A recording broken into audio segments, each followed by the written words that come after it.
Hello my lovely viewers, কেমন আছো সবাই? আশা করি সবাই খুব খুব ভালো আছো। আমরা বেশ ভালো আছি।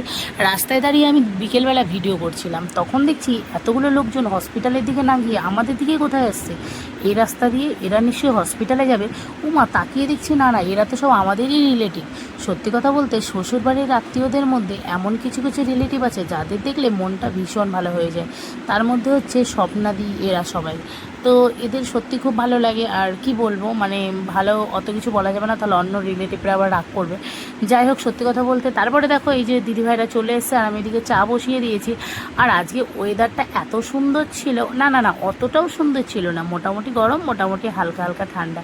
তো তারপর ওদিকে চা বসিয়েছিলাম, আমার বাবাই তো ড্রয়িং খাতা নিয়ে এদিকে নাচানাচি করছে। আর এই দেখো আমার চাগুলো হয়ে গেছে। আর আরেকটা দিদিভাই, সে তো দুধ চা খাবে না, রচা খাবে, ওই জন্য রচা বসিয়ে দিয়েছে। আর এই দেখে আমার ননদিনীকে বসিয়ে দিয়েছি মুড়ি মাখানোর জন্য। ভাবলাম যে একা একাই করবো, বললাম তুমি মুড়িটা মেখে দাও। তারপরে মুড়িটা মেখে দিল। আর এই দেখো সবাইকে বসিয়ে দিয়েছি, চা মুড়ি দিয়ে দিয়েছি, আর হ্যাঁ বিস্কিট দিয়ে দিয়েছি। আর এই দেখো আমাদের ছোট্ট যে পুচকিটা আছে, ওই মহারাজ তো কিছুই খান না। তো যাই হোক, সে বোধহয় একগাল মুড়ি আর কি খেয়েছে। বাচ্চা মানুষের ব্যাপার তো বোঝোই তো, সবসময় কিছু খেতেও চায় না। তো তারপরে এখানে আমরা সবাই মিলে বেশ বসে বসে একটু গল্প হাসি ঠাট্টা আড্ডা সবই মেরে নিচ্ছিলাম। আর দেখো দিদিভাই যে মিষ্টি দইগুলো নিয়ে এসছে, এমনই কপাল, মিষ্টিগুলো দিয়েছি, ওরা বলছে মিষ্টি খাবো না খাবো না। তারপরে যাই হোক, মিষ্টিগুলো তো দিয়েছি, দইটার কথা ভুলেই গেছি। আর জানো তো আমাদের বাড়িতে এত পিঁপড়ে, সেকেন্ডের মধ্যে মিষ্টিগুলোতে সব পিঁপড়ে লেগে গেছে। কি করব বলো, গরিব মানুষ তো, মানে ফ্রিজ ট্রিজ কিছু নেই তো, ওই জন্য যেখানে সেখানে রেখে দিই, ওই জন্য পিঁপড়ে ধরে যায় জানো। যাক, কিছু করার নেই।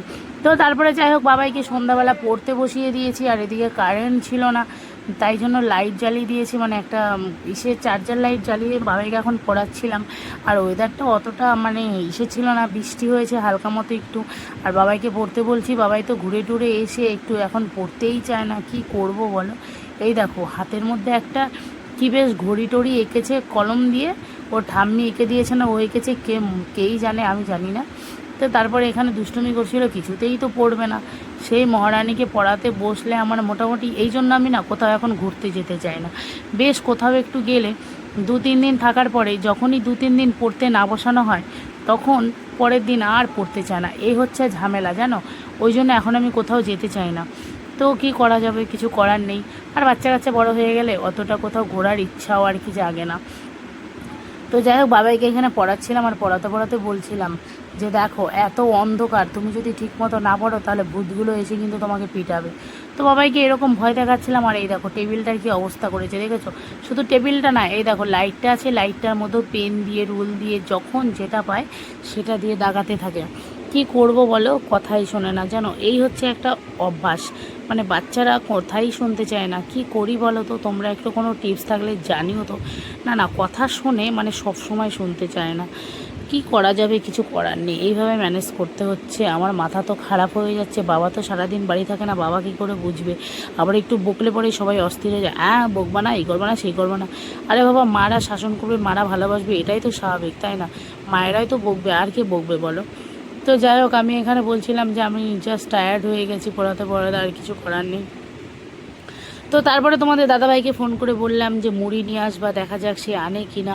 কারণ আজ মুড়িটা শেষ হয়ে গেছে। আমরা রাতেবেলা তো মুড়ি রুটি এসবই খাই, রাতেবেলা আমরা তো ভাত খাই না, মানে তোমার দাদা আর আমি ভাত টাত আমরা খাই না রাতেবেলা, মানে এসেই খাই মুড়ি রুটি যা পাই। তারপরে বাবার এদিকে পড়াশোনা হয়ে গেছে, বাবা এখানে গান করছে, নাচ করছে। আর হ্যাঁ, বাবাই জানো কী করেছে আজকে, সেটাও তোমাদের বলবো। বাবাই এখানে লাইটটা নিয়ে নাচানাচি করছে। আর বাবাই যেন একটা সুন্দর একটা গান করছে, দাঁড়াও গানটা তোমাদের শোনাই।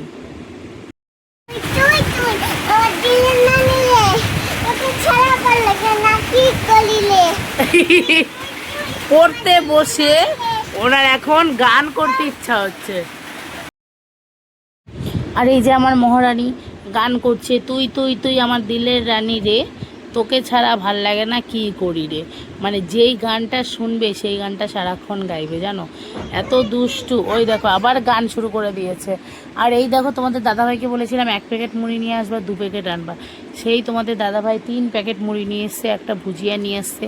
আর বাবাই এদিকে নাচ করছে, আমিও নাচ করছি, ঠিক আছে। বাবাই কিন্তু খুব সুন্দর নাচ করতে পারে, তাই না বাবা? তুই তুই তুই তুই আমার দিল না নিলে, তোকে ছাড়া ভাল লাগে না, কি করিলে। তুই তুই তুই আমার দিল না নিলে, তোকে ছাড়া আমি কলি নাচি